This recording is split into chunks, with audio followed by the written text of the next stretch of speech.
दोनों ही गुटों के तमाम विधायक और नेता अंदर जा चुके हैं। कुछ ही देर में फैसला आ जाएगा।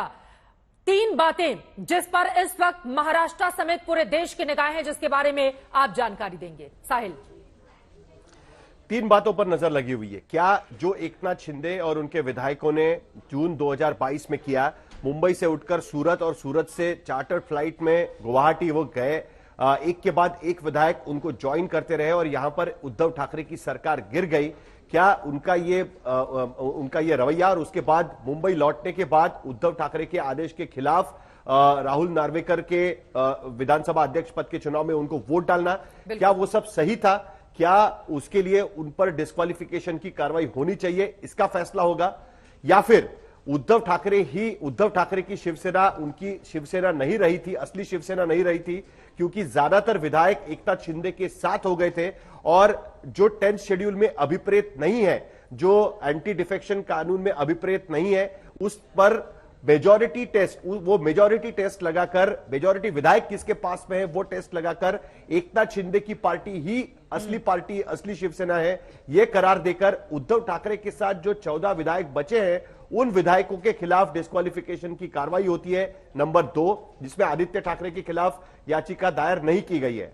और नंबर 3, क्या राहुल नार्वेकर ये कहते हैं कि चुनाव आयोग से उन्हें जो पार्टी का संविधान प्राप्त हुआ है उसके मुताबिक ये दोनों गुट असली शिवसेना किसकी है, हाँ। ये कहना, शिवसेना का पार्टी स्ट्रक्चर तय करना ये डिफिकल्ट है, इसीलिए कोई भी विधायक डिस्क्वालीफाई नहीं होता है। ये 3 ऑप्शंस पर एक तरीके से विधानसभा के अध्यक्ष राहुल नार्वेकर चंद मिनटों में अब अपना फैसला सुनाने जा रहे हैं। अब तो 4:34 भी हो चुके हैं। माना यही जा सकता है किसी भी वक्त ये फैसला आ सकता है। बेसब्री से इसका इंतजार किया जा रहा है। मातोश्री का रुख कर लेते हैं। हमारे साथ सौरभ वक्तानिया मातोश्री के बाहर से मौजूद है। जरा आसपास की तस्वीरें भी दिखा दीजिए सौरभ। और जिस तरह के बयान सामने आ रहे हैं, उद्धव ठाकरे गुट बहुत उत्साह से भरा हुआ नजर नहीं आ रहा है। हालांकि फैसला आना अभी बाकी है। उसके ठीक पहले आरोप लगा देना, मुख्यमंत्री और स्पीकर की मुलाकात को लेकर तंज कसना, ये सारी बातें क्या दर्शाती हैं? इसके संकेत और संकेत किस रूप में इसको समझे जाएं? जी देखिए, साफ तौर पे उद्धव ठाकरे ग्रुप का जो उद्धव ठाकरे कैंप है वो कहीं ना कहीं ये समझता है कि ये जो पर्टिकुलर डिसीजन है वो उनके फेवर में नहीं आने वाला है। और इसलिए आज सुबह से ही लगातार जो बड़े बड़े नेता है, संजय राउत हो, रविंद्र वायकर हो, विनायक राउत हो, ये सभी के सभी नेता उद्धव ठाकरे से लगातार 3 घंटे तक ये पूरी मीटिंग चली है। मैं आपको बता दूं, 3 घंटे की मीटिंग के बाद और 200 से ज्यादा कार्यकर्ता यहाँ पर मौजूद थे। पालघर डिस्ट्रिक्ट से कई सारे ऐसे जो लोग हैं वो आज उद्धव ठाकरे कैंप को ज्वाइन किया है, लेकिन उनको भी यही कहा गया कि आप ज्वाइन करने के बाद यहां पर रुके मत रहिए, यहां से निकल जाइए। अब देखिए, फैसले के कुछ थोड़ी देर पहले ही सारे के सारे जो नेता है वो यहां से निकल चुके हैं। अब मातोश्री पर सिर्फ और सिर्फ उद्धव ठाकरे मौजूद है। सोर्सेस हमें साफ तौर पे बता रहे हैं कि कहीं ना कहीं पार्टी को ये साफ लगता है कि ये जो फैसला है वो उनके फेवर में नहीं आएगा और इसलिए इस फैसले के खिलाफ वो सुप्रीम कोर्ट जाएंगे और सुप्रीम कोर्ट में एक अलग से याचिका दर्ज करेंगे। देखिए, 2 दिन पहले ही उन्होंने एक एफिडेविट सुप्रीम कोर्ट में दायर की है और उन्होंने ये कहा किस तरीके से राहुल नार्वेकर एकनाथ शिंदे को मिलते हैं। राहुल नार्वेकर जो इस वक्त एक एक्टिंग जज का काम कर रहे हैं और शिंदे जो कि इस केस में आरोपी है, तो वो एक दूसरे से मिलते हैं, तो वो सही नहीं है। लेकिन राहुल नार्वेकर और एकनाथ शिंदे का साफ कहना है कि उन्होंने छुप छुप कर मीटिंग नहीं की है। वो एक पोजीशन पे है और वो पोजीशन पे बहुत सारे काम करने होते हैं और ओपनली वो सबके सामने मिले हैं। तो कई सारे जो पहलू है वो देखने होंगे। अब देखिए, ये कब का ये पूरा मैटर है, असली शिवसेना किसकी, इस पर भी ये फैसला आने वाला है। अब इसमें 2 ही पहलू है चित्रा, कि मेजॉरिटी पे फैसला आता है या कॉन्स्टिट्यूशन पे। कॉन्स्टिट्यूशन पे अगर जो फैसला आता है तो उद्धव ठाकरे ग्रुप को ये लगता है कि वो जो फैसला है वो उनके फेवर में आएगा।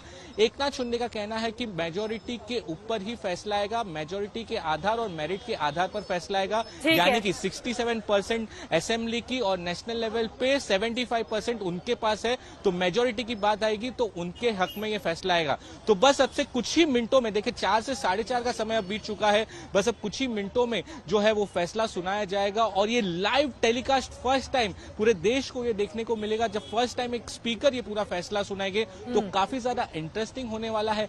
किसके पाले में ये फैसला जाता है या फिर कोई भी डिस्क्वालीफाई नहीं और होता। यहाँ पर हम ये दिखा रहे हैं अगर अयोग्य हुए चित्रा। एकनाथ शिंदे तो फिर क्या होगा। आप देखिए, एकनाथ शिंदे को सीएम पद से देना होगा इस्तीफा। सीएम के इस्तीफे का मतलब सरकार भंग हो जाएगी। ये जो बड़ी बात है इस वक्त टीवी स्क्रीन पर आपको दिखा रहे हैं, संख्या बल में बरकरार रहेगा तो एनडीए का बहुमत अभी है। इस वजह से आपको बताते चले नए सिरे से दोबारा शपथ ले सकते हैं एकनाथ शिंदे। और फिर इसी महीने आपको बता दें इसी साल 2024 में पहले लोकसभा के लिए इलेक्शन होगा और उसके बाद अक्टूबर नवंबर में विधानसभा के लिए। तो फिर महाराष्ट्र की सियासत किस रूप में आगे बढ़ेगी, आज का ये जो फैसला है ये आगे भविष्य की पॉलिटिक्स भी तय करने जा रहा है। ऋत्विक हमारे साथ बने हुए। ऋत्विक, अंदर से क्या जानकारी मिल रही है? विधानसभा कौन कौन से नेता पहुंच चुके हैं? क्या अंदर बातें कही जा रही हैं? फैसला सुनाना स्पीकर कितनी देर में शुरू करेंगे? विस्तार से जरा इसके बाबत जानकारी दें आप। जी देखिए, किसी भी समय विधानसभा अध्यक्ष जो है वो विधान भवन के सेंट्रल हॉल में दाखिल हो सकते हैं और वो आते ही अपने पीठ पर बैठेंगे और जो ऑपरेटिव पार्ट है वर्डिक्ट का उसे रीड आउट करने के लिए शुरुआत करेंगे। लेकिन उससे पहले हम देख रहे हैं कि दोनों गुटों के नेता, फिर चाहे वो विधायक हो, चाहे वो एमएलसीज हो, चाहे वो मुख्य नेता हो, वो सारे लोग जो है वो भी सेंट्रल हॉल पहुंच गए हैं, वो भी विधान भवन पहुंच गए हैं। एक तरह से आमने सामने की परिस्थिति यहां पर दिखाई दे रही है। लेकिन ये भी देखने को मिल रहा है कि कहीं ना कहीं शिंदे गुट के विधायक जो है, जैसे भरत शेठ गोगावले हो या संजय शिरसाट हो। भरत शेठ गोगावले तो खुद प्रतोद यानी व्हिप है या नहीं, इस पर सुप्रीम कोर्ट ने फैसला दिया था। वो जय श्री राम के नारे लगाते हुए दिख रहे इस बार सेंट्रल हॉल में। उन्होंने जय श्री राम के नारे लगाए और उनके पीछे शिंदे गुट के सभी विधायक जो है वो जय श्री राम चिल्ला रहे हैं, यहाँ पर नारे देते हुए दिख रहे हैं। अब देखना ये होगा कि क्या राम किसके तरफ जाता है, कौन डिस्क्वालीफाई होता है, कौन नहीं होता है, ये देखना बहुत ही महत्वपूर्ण है। कुछ ही समय में यानी किसी भी समय विधानसभा के अध्यक्ष यहाँ दाखिल होंगे और ये वर्डिक्ट जो है वो रीड आउट करेंगे और पूरा देश जो है जिस पर नजर बनाए हुए है देखेगा कि आखिरकार शिवसेना के कौन से विधायक, कौन से गुट के विधायक हो रही है, क्योंकि यहाँ पर जो धक-धक है दिलों की तमाम विधायकों की बढ़ी होगी। उसके बावजूद पहले 4 बजे की बात कही जाती है, फिर 4:30 बजे, अभी उससे 9 मिनट ज्यादा हो चुके हैं। साहिल, क्या जानकारी मिल रही है? देरी के पीछे क्या कारण बताए जा रहे हैं? नहीं, देखिए, सबको इंतजार कराया जा रहा है। एक तरीके से एक के बाद एक सारे लोग वहां पर इकट्ठा होना शुरू किया है। राहुल, अभी ऋत्विक जिस तरीके से बता रहे थे कि शिंदे गुट के विधायक वहां पर पहुंच चुके हैं, मंत्री वहां पर पहुंच चुके हैं। एकनाथ शिंदे इस वक्त हिंगोली में एक सभा को संबोधित कर रहे हैं। उनसे भी मैंने अभी बात की और वो भी इसी बात का इंतजार कर रहे थे कि कब ये रीडिंग शुरू होगा। लेकिन जो ऋत्विक कह रहे हैं, जय श्री राम के नारे वहां पर फैसले के पहले शिंदे के विधायक दे रहे थे, एकनाथ शिंदे के विधायक अंदर दे रहे थे। लेकिन मुझे ऐसा लगता है कि स्पीकर का फैसला तो एक झांकी है, सुप्रीम कोर्ट अभी बाकी है। सुप्रीम कोर्ट में इसका असली फैसला मेरे ख्याल से होने वाला है, क्योंकि स्पीकर के फैसले को लेकर पहले से ही माहौल इतना गर्म हो चुका है और कहीं ना कहीं उद्धव ठाकरे के गुट को, खुद उद्धव ठाकरे और उनके लोगों को ये लगने लगा है कि उनके खिलाफ यह फैसला जाएगा। जिस तरीके से उन्होंने कल जाकर सुप्रीम कोर्ट ने पहले ही अर्जी दाखिल कर दी है कि इनका ये बायस्ड स्पीकर है, अनफेयर डिसीजन वो ले सकते हैं, क्योंकि वो 3 दिन पहले जाकर एकनाथ शिंदे से मिले थे। तो इस तरीके की तैयारियां उन्होंने पहले से शुरू कर चुकी है। जहां तक मेरी जानकारी है, उद्धव ठाकरे के जो वकील थे जिन्होंने उनके तरफ से दलीलें पेश की थी स्पीकर के सामने, वो पहले ही दिल्ली में मौजूद है और हो सकता है कि अगर उनके खिलाफ यह फैसला जाता है तो सुप्रीम कोर्ट तुरंत मूव किया जाए। उम्मीद यह है कि उन्हें सबसे पहले तो स्पीकर के फैसले पर अगर खिलाफ जाता है तो स्टे लाना होगा, जिसके चलते जो बाकी विधायक है उनकी सदस्यता रद्द ना हो, उसको लेकर उनकी सबसे पहले कोशिश होगी। अगर उद्धव ठाकरे के विधायकों को डिस्क्वालीफाई करने का निर्णय राहुल नार्वेकर लेते हैं तो देखना होगा कि अब थोड़ी देर में राहुल नार्वेकर किस तरीके से यह फैसला लेंगे। ऋत्विक पहले ही बता चुके हैं कि 6 हिस्सों में उनको यह फैसला देना है। अलग अलग जो 34 पिटिशंस है उसको, उन पिटिशंस को उन्होंने क्लब किया हुआ है। और सबसे बड़ी बात, बार बार जब से अजीत पवार इस सरकार में आए थे तब से ये बार बार बातें उठती थी कि एकनाथ शिंदे पर अगर कार्रवाई होती है तो अजीत पवार के पास मौका रहेगा मुख्यमंत्री बनने का। लेकिन मुझे नहीं लगता कि अजीत पवार के पास किसी भी तरीके से यह मौका रहेगा, क्योंकि अगर एकनाथ शिंदे डिस्क्वालीफाई होते हैं तो 31 तारीख को अजीत पवार को भी डिस्क्वालीफाई होना है। और अगर एकनाथ शिंदे के पक्ष में स्पीकर फैसला देते हैं तो अजीत पवार के पक्ष में भी 31 जनवरी को फैसला आने की उम्मीद रहेगी। तो इसके लिए उन दोनों का भविष्य एक दूसरे से बीजेपी के तार से जुड़ा हुआ है। तो मुझे लगता नहीं है कि अगर एकनाथ शिंदे डिस्क्वालीफाई होते हैं तो वो सिर्फ तो अजीत पवार को कोई मौका रहेगा कि अगले कुछ महीनों तक वो अपना मुख्यमंत्री बनके यहां पर बीजेपी के साथ सरकार चलाए। तो ये चीजें होने की संभावनाएं काफी कम है। तो इसके लिए एकनाथ शिंदे अगर बच जाते हैं तो यह सरकार इसी तरीके से चलती रहेगी।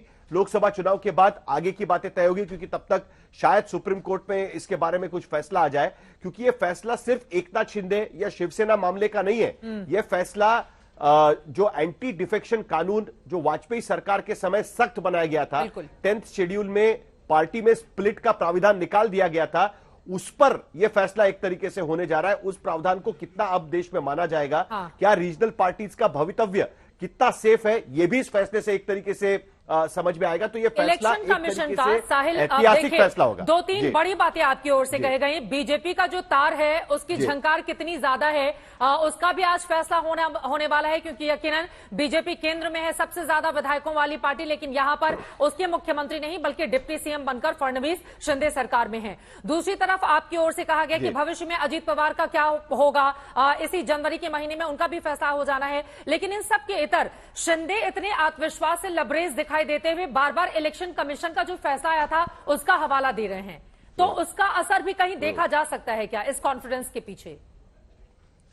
देखिए चित्रा, सुप्रीम कोर्ट के फैसले में जो मई 2023 में महाराष्ट्र के सत्ता संघर्ष के बारे में 5 जजेस के कॉन्स्टिट्यूशनल बेंच ने दिया था, उसमें उन्होंने साफ शब्दों में कहा था कि चुनाव आयोग के फैसले का स्पीकर के फैसले पर किसी भी तरीके से कोई प्रभाव नहीं होना चाहिए। स्पीकर का पद, विधानसभा के स्पीकर का पद और इलेक्शन कमीशन दो अलग अलग इंस्टीट्यूशन है, वो अलग अलग एक ही समय इसके बारे में फैसला कर सकती है कि असली राजनीतिक पार्टी किसकी है।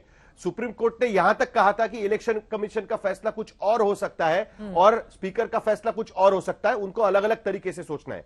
सिर्फ फर्क उसमें यह है कि इलेक्शन कमीशन को in the question of split, अगर दो गुट उनके पास आते हैं तो हमेशा के लिए फैसला लेना है कि ये गुट असली गुट है और ये गुट को अभी पार्टी का नाम और चिन्ह नहीं मिलेगा, सिंबल नहीं मिलेगा। जबकि स्पीकर का फैसला सिर्फ विधानसभा के भीतर जो विधायकों में स्प्लिट हुआ है उसके लिए मायने रखेगा, और वो सिर्फ प्राथमिक दृष्टि से या प्राइमा फसी तय करेगा कि पार्टी किसके हाथ में थी जब इस तरीके की घटना हुई थी।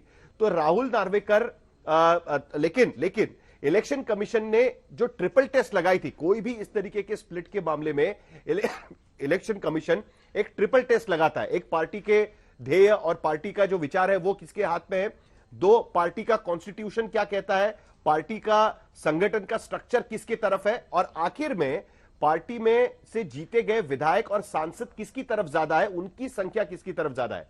तो इलेक्शन कमीशन ने इस ट्रिपल टेस्ट में जो पहले 2 टेस्ट थे उनको खारिज कर दिया, यह कहते हुए कि शिवसेना के मामले में कॉन्स्टिट्यूशन जिस तरीके से अमेंड किया गया है वो गलत तरीके से किया गया है और उसे इलेक्शन कमीशन अपने रिकॉर्ड पर नहीं लेना चाहता, और जिसके चलते जिस कॉन्स्टिट्यूशन के आधार पर उद्धव ठाकरे पार्टी पर अपनी कमान को मानने की कोशिश कर रहे हैं वो नहीं माना जाएगा।